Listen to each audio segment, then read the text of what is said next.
welcome to Flick This Movie. Who are you? I know who I am, Brian. I was pausing for a dramatic effect. I am Rene Garcia. And I am Brian Glass. I already told them who you were, Brian. Glass.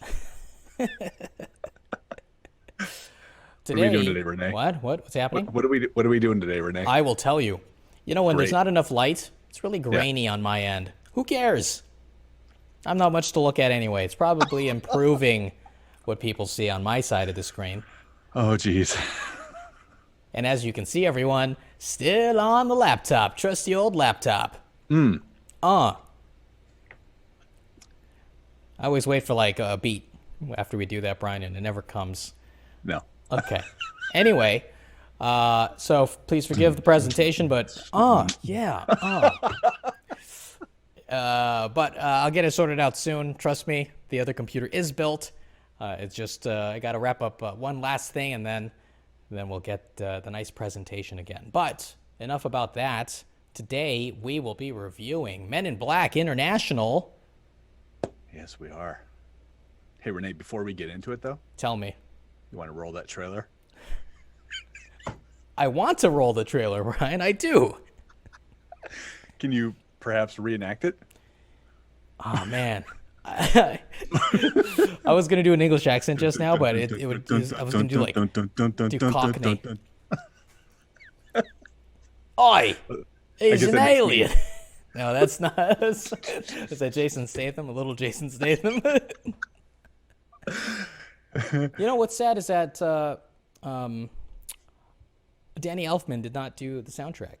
Oh, really? I don't even know if he gets credit because I looked it up. I was like, did they keep Danny Elfman for this to do this version? And I didn't see him credited for it. Well, he had to get at least money. He had to get licensing fees because, I mean, they did use his theme. Well, that's the thing, though. It should show up in IMDb Right. that he is credited as the composer, right? It probably showed up in his bank account. Ah, He probably doesn't he care. gets paid a little extra to not get a byline. Exactly. Please, Danny, you get all of them. Let me take this one. Yeah. Oh, Sure. hey, I wouldn't mind that. Exactly. So before we get into our spoiler-free part of our reviews, please, if you've just discovered our channel, give us a make sure to flick that like button and flick that subscribe button. Flick it. Flick it. Flick it. That's what all the other popular YouTubers do, right? They do like right. interesting cuts and stuff, and Just imagine we're doing cuts right now. Cuts are cool. yeah, and zoom up on our faces. Yeah. We just have to Whoa. do it like live. Whoa. Exactly. That's so creepy, bro. You should hold up a piece of paper. Right. And then when you remove it, your face is like right there. Ah! It says cut on it. There you go. Shall we get into this thing or what's happening? Yeah, I needed to drink, Brian. I needed to drink to wet my whistle. Absolutely. I mean, whatever. We can take the time. What?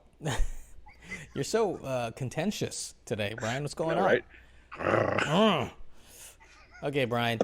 I had to watch Men in Black International. Yeah. And now I'm reporting about it. I hear you. That's going to put anyone in a contentious mood. So, on that note, Yes. tell me, Brian, what is your opinion? That was like a spoiler of my opinion. I know. Men in Black International is a completely forgettable experience. To me, the first measure of a movie that I'm enjoying is how well it keeps my attention. The opposite of a good movie is when I'm looking at my watch all the time. And this movie had me looking at it pretty much constantly. It felt like, I think it was like only an hour and a half long, this movie. 2 hours. 2 hours, okay. Minus, Well, it felt I mean, with credits, it's 2 hours. Oh, okay. Yeah. I didn't watch the credits. Yeah.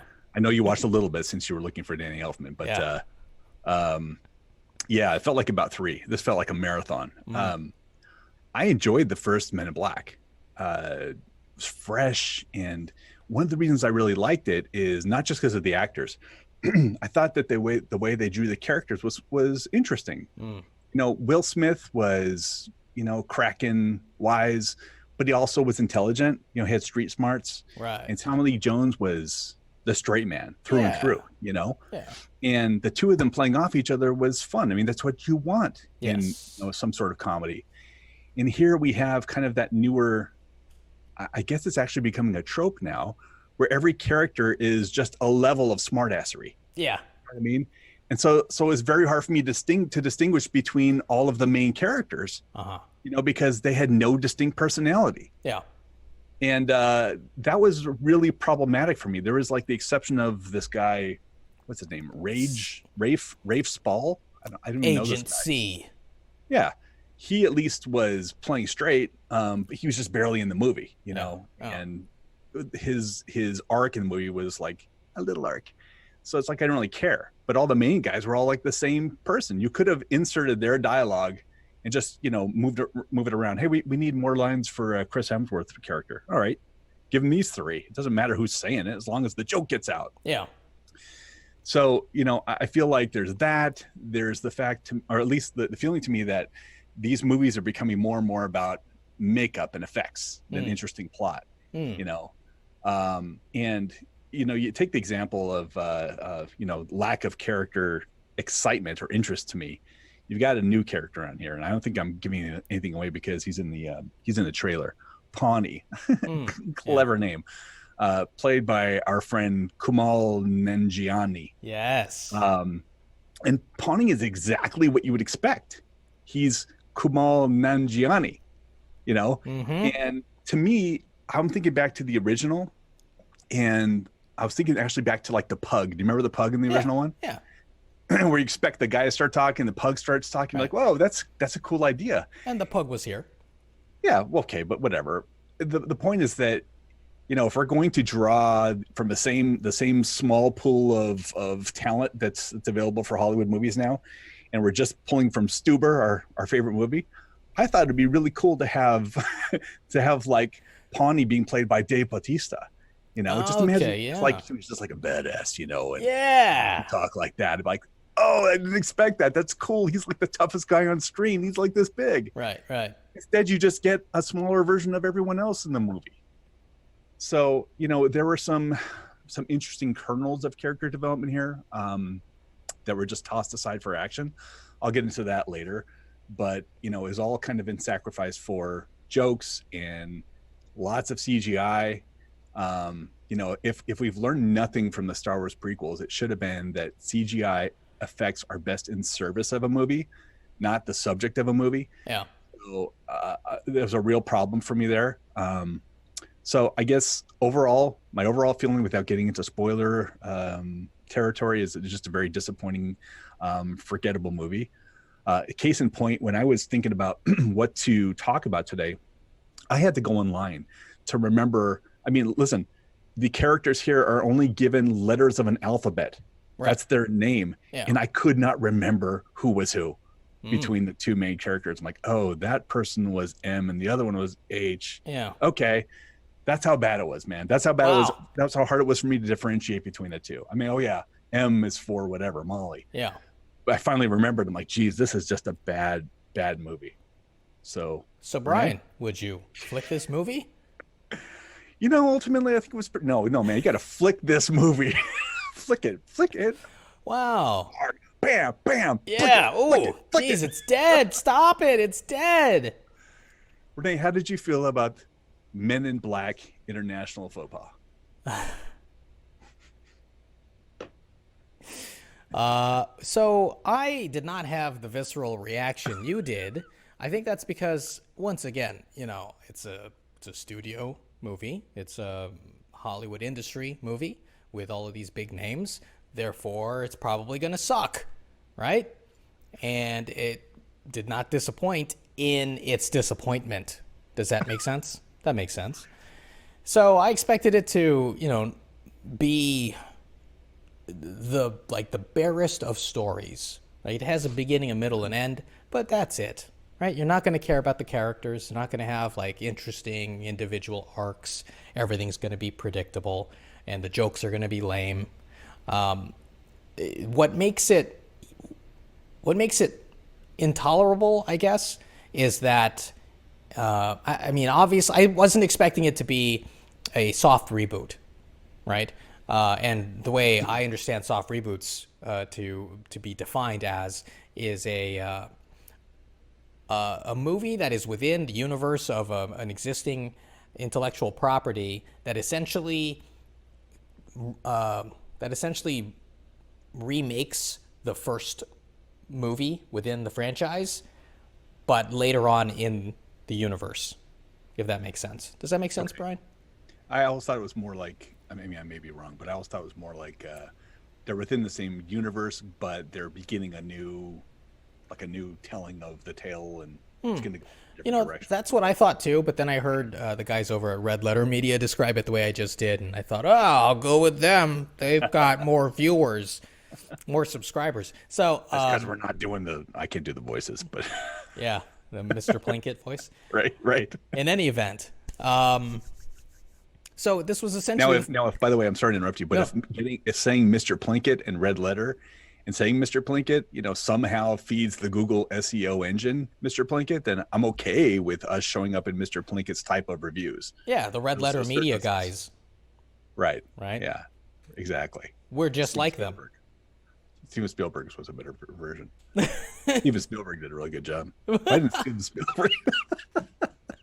Red Bull. I don't know anymore. Girls. Hot girls. Oh, I'm sorry. The commercial I get the most, Brian, on YouTube, my YouTube ads that I get for some reason are Southern California Edison videos. Oh. I live in Southern California, obviously, but why do I need to be advertised a utility company? I pay my bills. You already have my money. Keep on paying. It's like, is there an alternative? Has someone been lying to me this whole time? Don't rely on candlelight. You need Edison. Oh man, look at you and your jingles. Anyway, so this was basically a remake of the first movie. Easy, Brian, easy. Hold on, where is the mute? Where is the mute? Yeah, there you go.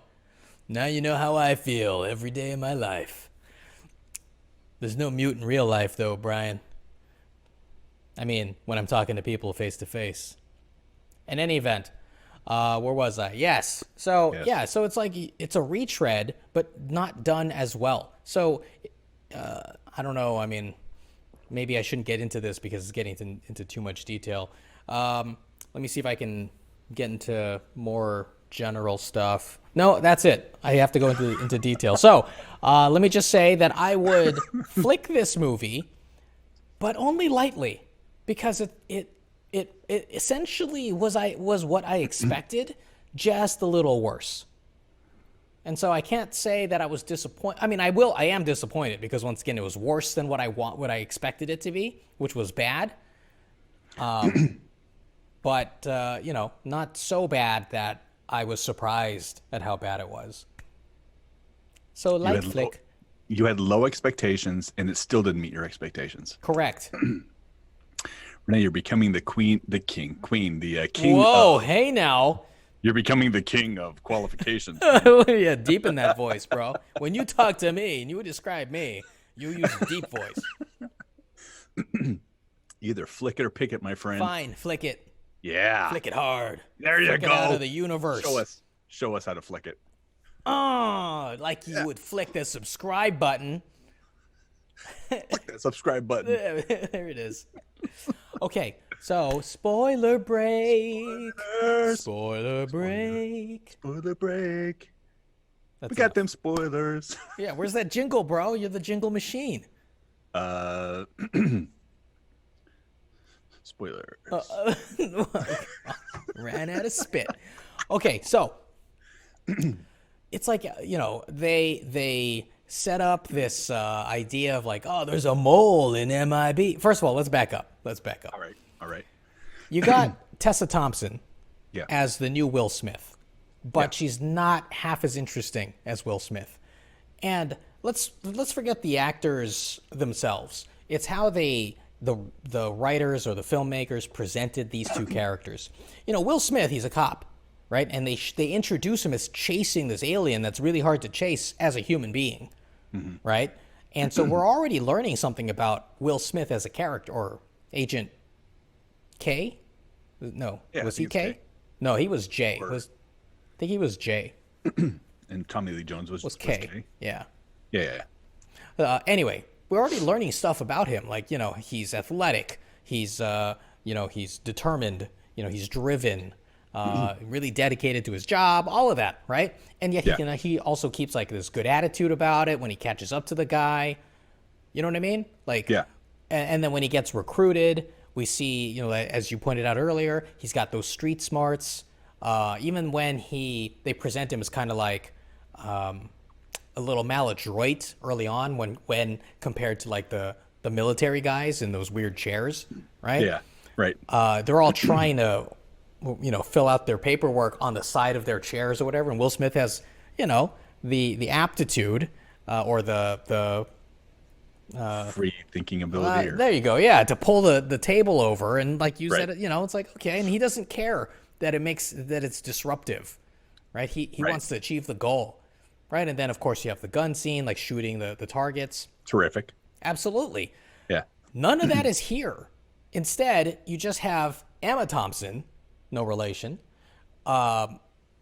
just like reviewing reports coming in about Tessa Thompson. I don't know if you caught that, Brian. Like she was reviewing the reports coming in about her, like, field test and weapons testing, and she's passing all of these tests Yeah. on the monitor, and it's like that's a poor presentation, right? You are essentially like show telling us, Yep. right? like it's not quite just telling us because you're making us see it on a monitor. Does this make sense, Brian? But I thought that was a little cheap, right? It's cheating. It's my first note about in the spoiler section. There you go. The whole sense of wonder is missing. Yeah. It was rushed. It was ineffective. It's like they didn't want to show the indoctrination of her character when you're right. That was such an interesting part of Will Smith, and it sets the foundation. Absolutely. And here we have a foundation that is highly questionable. I mean, they begin the movie with a scene. I mean, I'm going to skip the very first scene with Liam Neeson and Right. and I'll get to Thor that one later fighting. anyway. Yeah. But the most meaningful scene to begin the movie is where, Tessa Thompson as a little girl witnesses the Men in Black. And that scene is what set me off for my viewing experience, to be honest, because the first one was just like a throwaway. Yeah. And when I realized that, first off, we're going to see the silly CGI character that I knew was going to come back later and be a pivotal part of the plot, because otherwise he's not going to have any lines. Right. Right. Yeah. So I'm like, okay, that's there for me for a specific reason. But then we're going to have the agents zap the mother and father, not go inside to capture the thing, Right. not check to see the light that's on upstairs, that's her, the daughter's light, Right. not to see if she's actually awake, and then just leave. Yeah. I'm like, oh, okay, so we're just going to get real lazy here, and set up the minimal amount of foundation for this character as possible. Yeah. So then when we got to the whole scene where she basically gets through, which I thought was cool, where she walks by the guy, in the big hallway on the way to the entrance to the Men in Black. Oh yeah, yeah. I thought, okay, maybe I was wrong. Maybe they are setting up something interesting. And then basically it's from there to this scene with Tessa Thompson, or Yeah. with Emma Thompson. Yeah. What just happened? Right. No, you're absolutely right. It was totally lazy. The fact that the Men in Black ask, "Is there anyone else in the house?" Just her daughter. Oh, okay. We won't zap her. We won't Right. check if she's awake or these guys. The Men in Black are like super agents. Right. Like we've already been prepped. Even if we say that this is kind of like a different take on the Men in Black, right? Yeah. We've already been prepped by the first scene with Chris Hemsworth. Like falling down an elevator and like catching himself and like he's indestructible, right? Like he's a super agent. That's what the Men in Black are. You would think that the guys. I don't even know where I'm going anymore. Why I'm bringing this up. Anyway, the point I'm making is that they were not acting the way that we would expect the Men in Black to act based Right. on what we just saw in the opening moments of the movie. Exactly. So I knew then, like, okay, this is all just ham-fisted. It was like almost written for like preteens. Like, are you guys following the story? Yeah, we don't want to make it too complicated. Yeah. We don't want to actually introduce logic into it, so we'll spoon feed it to you. Right. This is an infant, type of movie, dude. Bingo. So going back to Agent M's origin, here she is. She's working tech support in a call center. First of all, I've never seen a call center that looked like that. It was like a person who has never worked in a call center thinking like, oh, what would a call center look like? Oh, here we go. This is what call centers look like. Yeah. They all face the same way, and it's all just this open environment. Like, no, it's nothing like that. How like space inefficient was that? Right. It was like the nicest call center I've ever seen, where they like let you have your own laptop open and like you can just screw around. Like, yeah, I'm tracking a meteor right now while I'm taking this call. Right. Dude, I've worked for everyone watching and listening. I've worked in many call centers in my life, and they are like just taskmasters about what you're doing at any given time. How long you spend on every single call, how Totally. effective you are, your close rate, blah, blah, blah. Yeah. Yeah. Bingo. How many meteors you track. Yeah. So here's a side note, Brian, unrelated to anything. Whenever I wanted to stop, How long would the story be? well, Is this like a 30-second story? it's 1 going to be a minute? 0-second story because I'm not going to tell it anymore. Inappropriate, Brian. Inappropriate to this project. So, anyway, here's my thing. Here's this lady who, is a MUFO kind of person, right? I don't even know what MUFO stands MUFON. for. MUFON? Yeah. What does it mean, Brian? I don't know, but I know the UFO obviously is UFO. Right. But Anyway, it's these are the MUFON. people who, I think the people who were abducted or just who had like some kind of experience. Just interested in it. Oh, just interested. Okay. Anyway, so she's like a MUFON person, right? And you'd think like, okay, so she's not going to be like a physical person, like someone who goes out and like does jujitsu or whatever, Right. right? Because she's like going to be a bookworm, right? And so when she's passing like weapons testing and all this other stuff that all of these other agents are supposed to be able to do because Chris Hemsworth can do it, Right. it just doesn't make sense. Right? Like, why is this lady so like overpowered? She can just do anything well immediately. Can I break in for a second? By all means. Because I apologize. You apparently have seen my notes. My right. next note. My next note is what's interesting to me about characters are what they can do and what they can't do. Yes. And for the life of me, I could not figure out what her flaw was. Bingo. I have no idea. I think there's like a hint of Chris Hemsworth character having a flaw, even though it kind of goes away as well. We don't really ever resolve what his issues were necessarily, Right. because it doesn't tie to the reveal later at all. Yeah. So it just looked like he was drinking because he was, I don't know why, but I could not figure out anything wrong with Tessa Thompson's. Yeah. No, that's exactly it, right? It's whenever, like, I can't, I hate to ascribe politics or, some kind of agenda or propaganda in all things, right? I mean, when it doesn't necessarily fit. But here, there's no other explanation for why this female character is essentially perfect, right? Other than to say, well, okay, not only is she perfect, but then you have Chris Hemsworth, who is 6'4", built like a tank, Decent looking. Huh? Decent looking. Yeah, exactly, right? Like, he's the guy who's bumbling, right? You know what I mean? And he doesn't take his job seriously and all of that, right? Yeah. And it's like, oh, Tessa Thompson's the one who has to essentially rescue him Several times. several times. Even the guy who gets assassinated is like, oh, he's changed. I will trust you, complete stranger, or first day on the job with this super weapon that can destroy whole planets. Because you are a woman. Yeah, exactly. Exactly, bro. And I'm fine with all that. Actually, they could have played it up. It's just I don't know what her weakness is. You know what I mean? So this is an unbelievable character. Yeah. And and as a not result, I could care less. exactly. It's just not satisfying. Like no one wants to watch, Mary Sue, right? You want to know that a character can fail, that they are in danger, that they don't know how to do things, that they're going to learn, that there's growth. Because we, as the viewer, we aren't perfect, and Right. we are looking for characters to empathize with. Yeah, or relate to. Totally, exactly. Which, by the way, honestly, I mean, I know they made Hemsworth character somewhat bumbling, but there were never any real stakes for him. So Yeah, at the end of the day, he was pretty much indestructible as well. yeah, that's And true. nothing really wrong with him. So I could care less about his character as well. Right. You Yeah. know? And the movie itself just also feels a little random.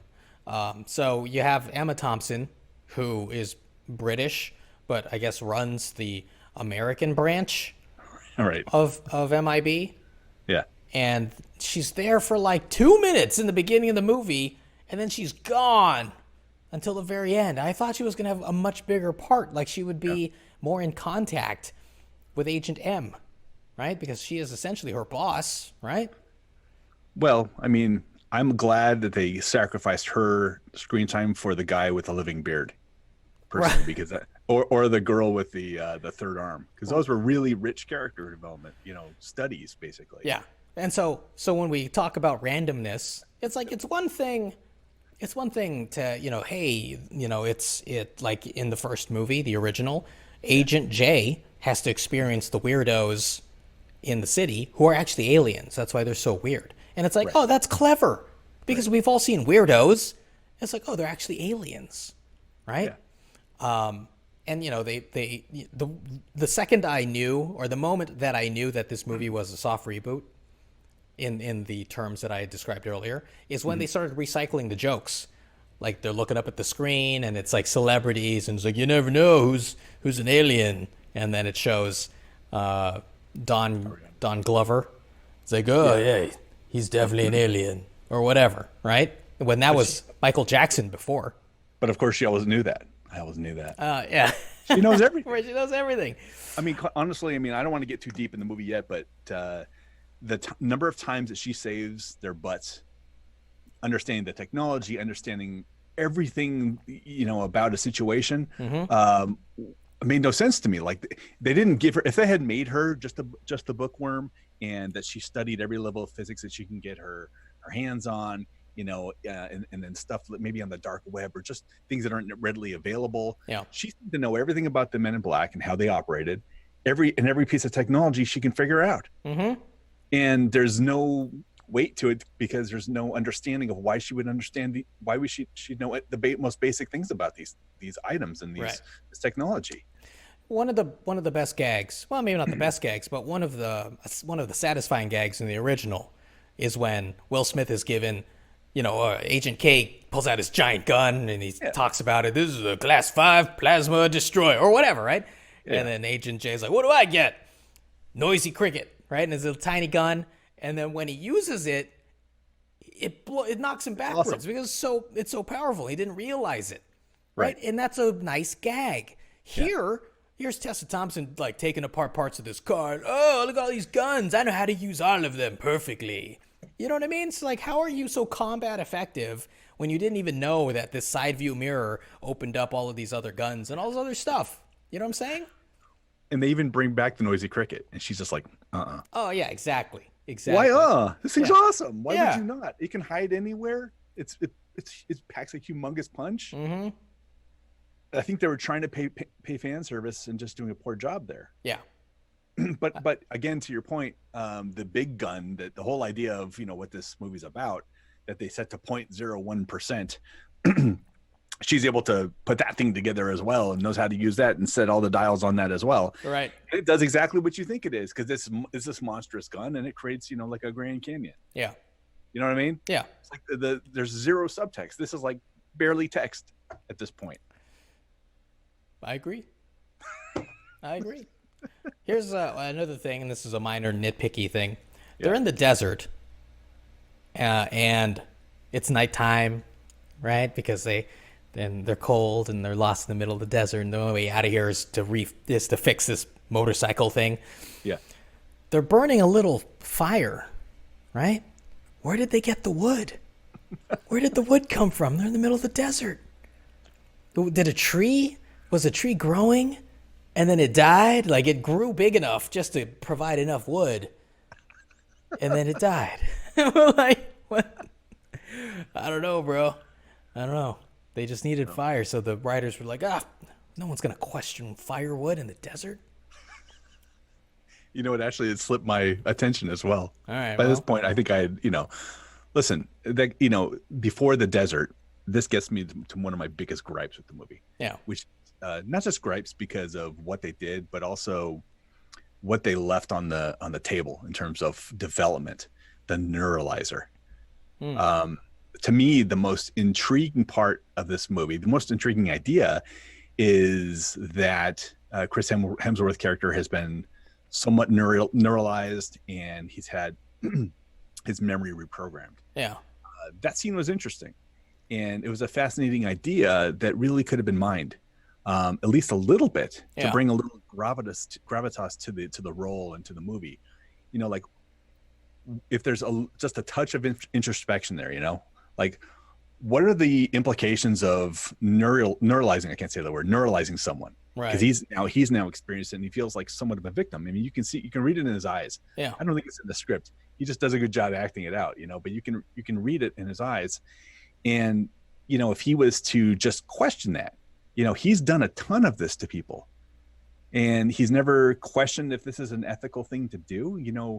Again, even if we don't stay here for long, it adds a little bit of weight to the movie and something that's interest, that the reason he's done this is because of the greater good, and protecting the greater good. Even if I know that, I think it's an interesting thing to introduce to the movie script because it shows some growth in him. Like he's never really thought about these things, and now he's got this under his belt and he's experienced it, and as a result he can become wiser over time. And I'm guessing that they're going to make another one of these with the same people, the way it's set up. Yeah. So now we've got some foundation that's being built. So to me it was like a cool thought that they just left on the table because you got to have more sight gags that aren't funny. Right. I agree. So that to me was one of the things with the neuralizer, and the other one is that there's a complete inconsistency with how it's used. They have to neuralize someone who has somehow experienced aliens or tech or something like that. And so at one point they get on this futuristic motorcycle hover thing and she neuralizes someone. She's like, yeah, this is cool. This is an empowerment moment because she was just a trainee and now she's doing the deal. Right. Yeah. Yeah. And then they pass through hundreds of more people that they don't neuralize that see the tech. Mm-hmm. And I'm like, I don't understand it. At this point, you should have either introduced a flash version of this that just goes off, or like a strobe that's going off, sure, or just don't do it. You know what I mean? Right. So, totally. Those are things that that's not even a minor detail. That's like a big detail in there. So to me, it was again, there's a lot of lazy filmmaking here, and it didn't feel like it was on the cutting room floor. It just to me, it felt like it was missed. You know what I mean? Yeah. Or just push to the side because we need more silly gags of arms. Like that third arm fight went on for a long time. Yes, it did. And that whole scene was really weird. Like I don't know, I can't put my hands on it, but that whole scene when he's walking to the boat and he hits the guards over, I felt like the blocking was weird, almost like it was shot by the third director or third something. Arm. The third arm director. You know what I mean? Like the whole thing was just. It felt like out of place. It didn't belong in this movie at all. And well, yeah, I felt like that whole sequence was unnecessary and just like tacked on. You say that some parts of this movie they seem like they're missing, but it wasn't on the cutting room floor. It just wasn't thought of to like be put in the movie.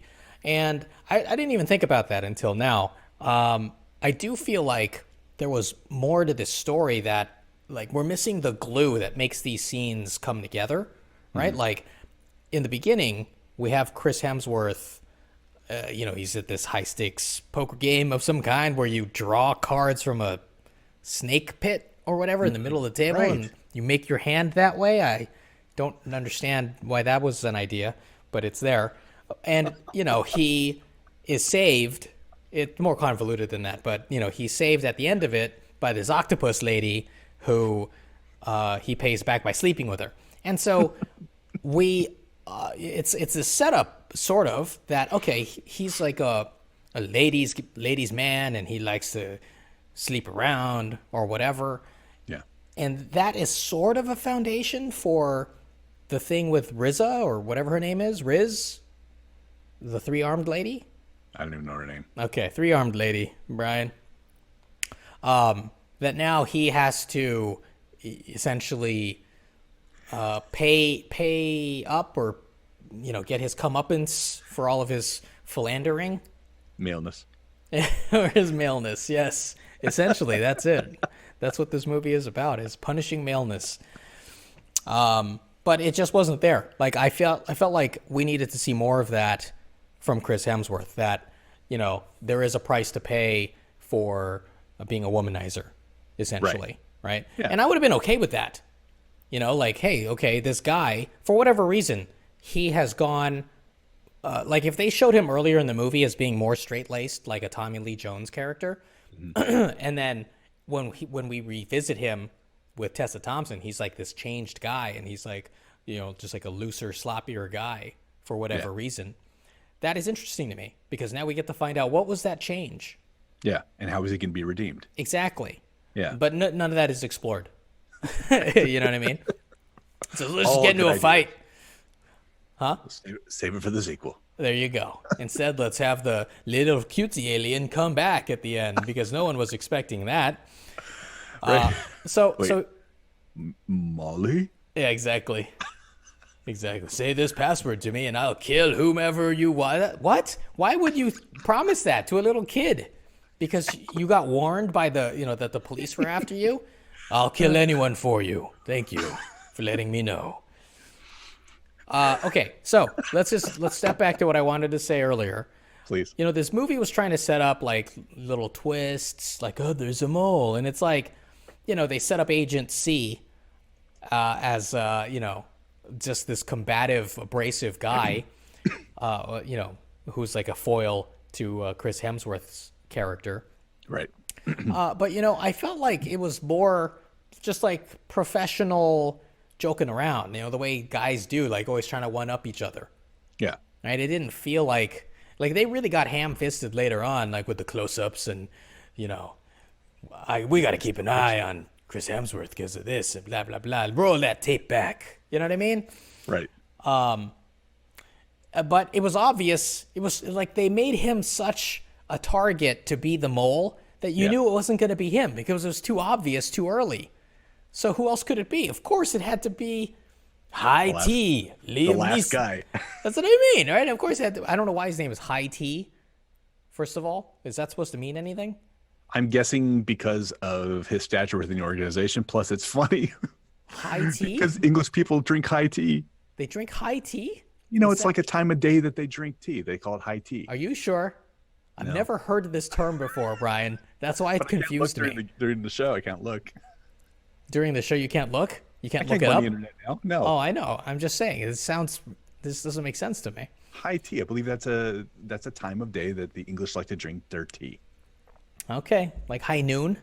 High tea? Hi, Renee. Okay. Anyway. And so I knew, obviously, we're all just waiting. We're all just waiting for Liam Neeson to reveal himself.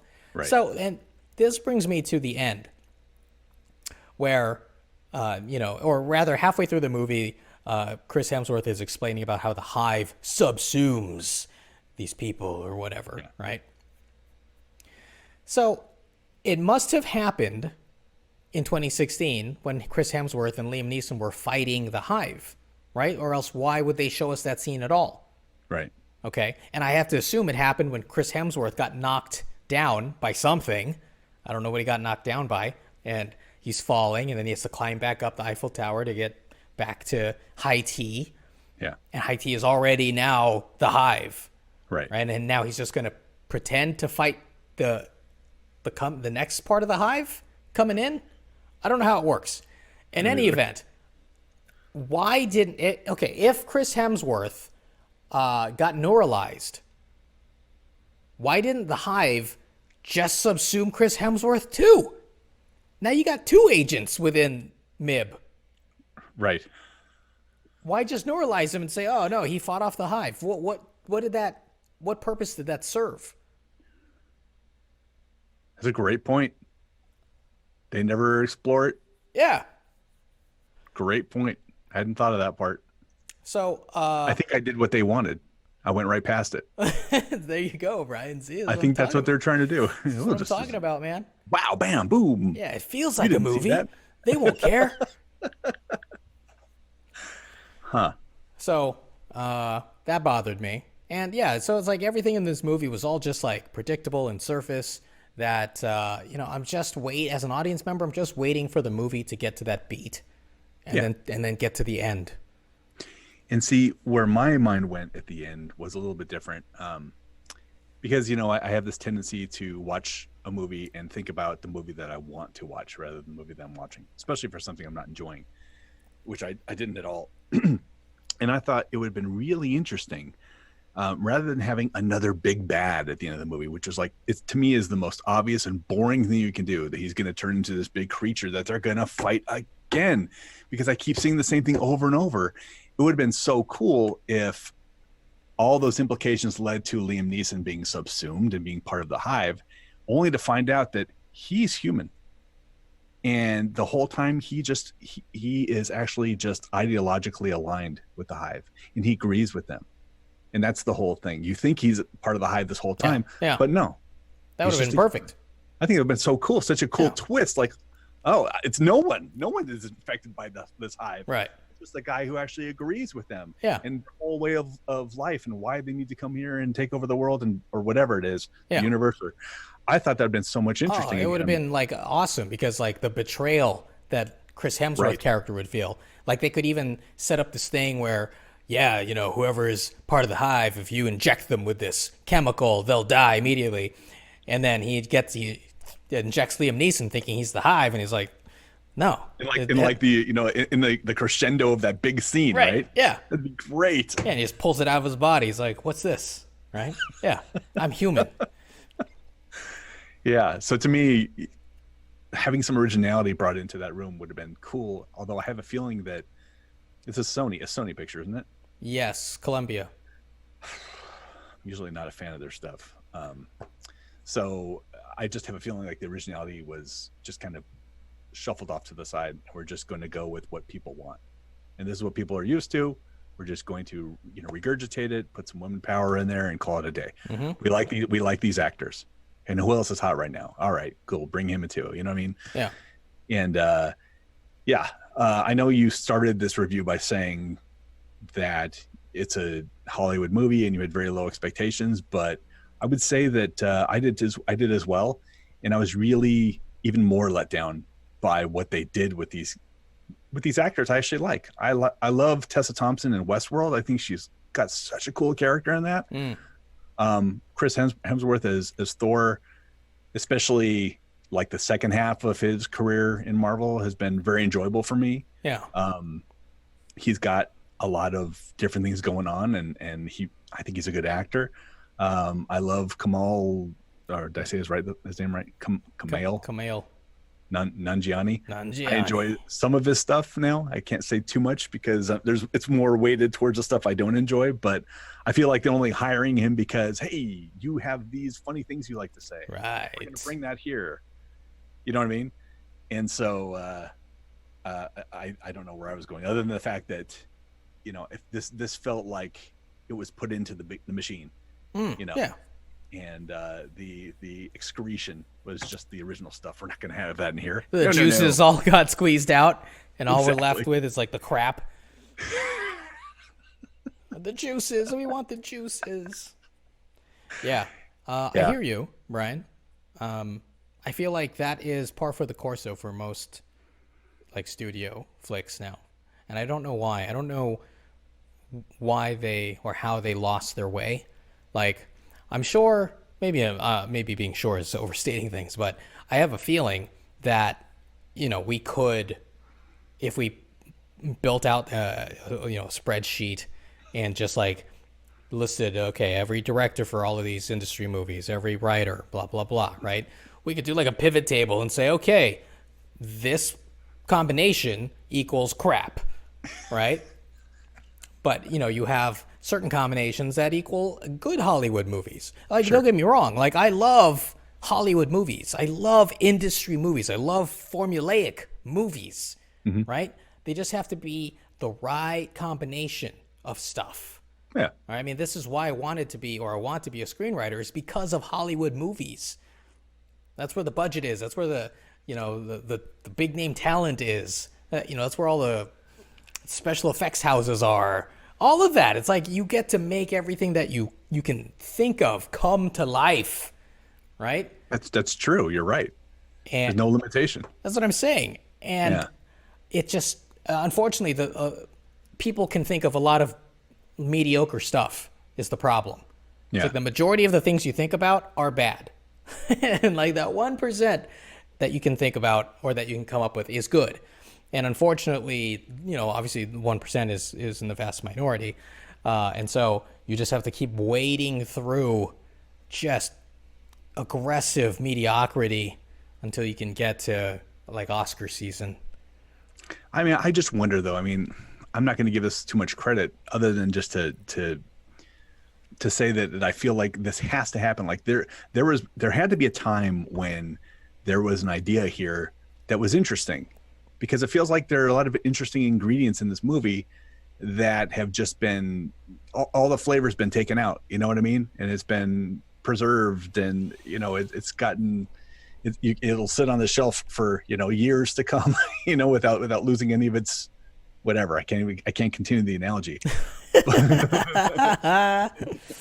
but I feel like this one and so many of the ones we've seen lately have just gone through the machine, and even the ones that haven't gone through the machine have been disappointing. Once upon a time in Hollywood. So what was that? Once upon a time in Hollywood. Oh yeah, exactly. That needed to go through the machine at least once. Some kind of machine. The brutal thing is, we started off by doing this show kind of during the summer season, with movies that were being released day and date. And now we're kind of switching modes and going back to DVDs, which unfortunately is the beginning of this crap summer. So I feel like we've just got this extended period now and ahead of us that's just like terrible movies. Dude. Like I'm looking ahead what's coming up and I'm like, no. Wait till Once Upon a Time in Hollywood hits video. We have to re-review that. No! We'll do reaction videos. To our reaction video. To the Blu-ray? No, to us. That would be awesome. Meta. Super meta. Meta. We'll put each of us in like the corner of the other person watching. Yeah. Well, once I get the other rig set up, we can create another little scene here in OBS. No problem. All right, Brian. Well, let's not belabor the point here or our review and our opinions. I still say I would flick this movie, and since you forced me into being unequivocal about it, I flick it hard. Flick it. Bam. Whoa. How about you, Brian? Oh, I'm still flicking it. Okay. My opinion is completely solidified. Excellent. A solid flick. Well, that is it for us. If you enjoyed this episode, once again, please flick that subscribe button and the like button. And we will see you when, Brian? At the movies. No, that's not it. Wait a sec. We're about to be sued now.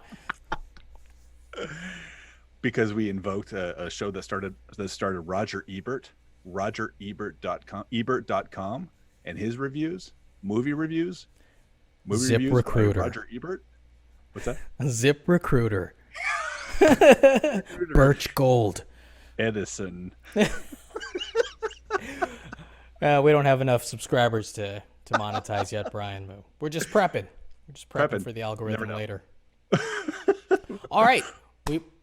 Go ahead, Brian. What are you going to say? No, that's it. No, nothing, please. We will see you in the next episode. Peace. Bam, bam, bam, bam. Die in a fire.